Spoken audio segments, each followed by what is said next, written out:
we will have Bonny Colville-Hyde. Bonny is a UX architect, and she's going to be talking to us about the UX of comics.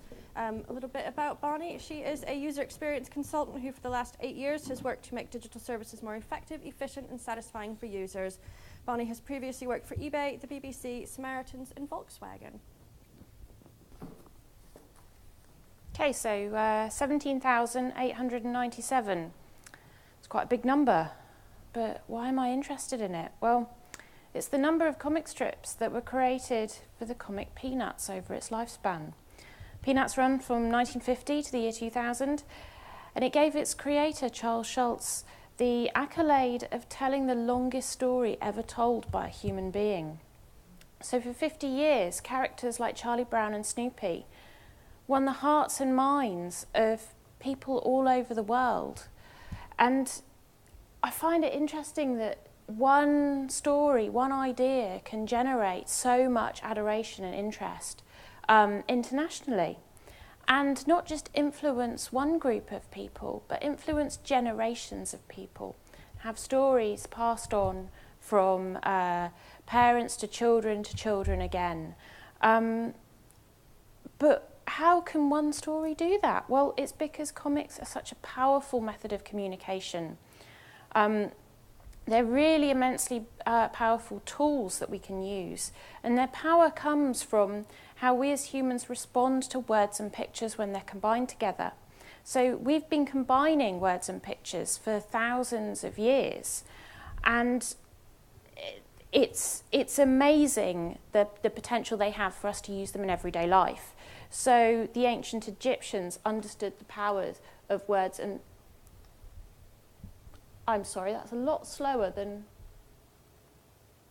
Doesn't like my Egyptian slide. The ancient Egyptians understood the power of words and pictures and devised a whole communication method around them. So hieroglyphics were created over 5,000 years ago. And just like what Charles Schulz was doing with Peanuts, the Egyptians were using hieroglyphics to tell stories and to communicate with people. So it's stories about how society worked and who did what and who could do what and why they could do that and who had permission to do things.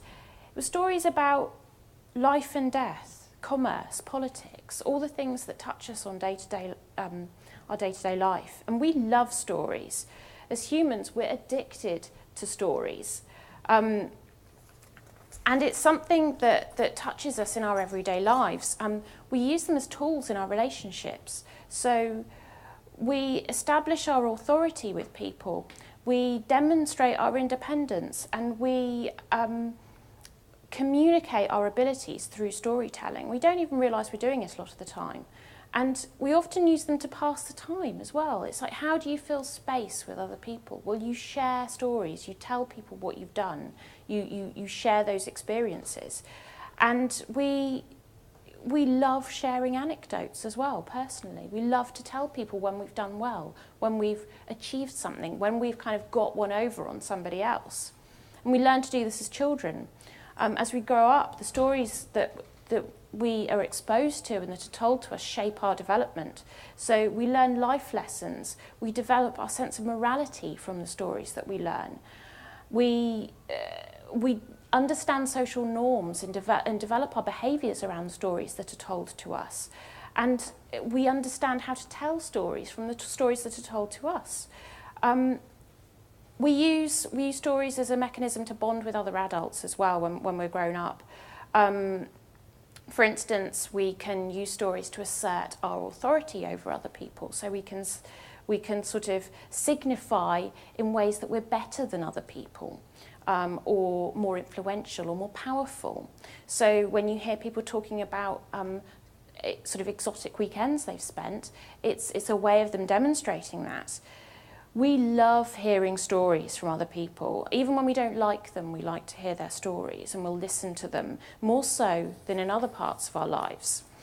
And one of the ways that stories are, I believe, being missed off at the moment in our society is through business communication.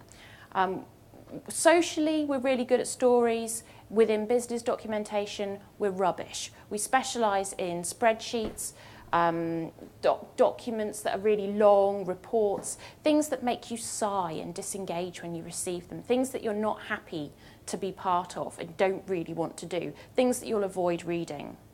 But the trick is to engage people. If you want people to do what you need them to do, giving them a document that they really enjoy is incredibly helpful. In the work that I do, I found that comics are a great way to do stories and communicate things really effectively. I've run out of time, I'm sorry. But yeah, comics can be used really effectively in business and influence stakeholders enormously. Thank you.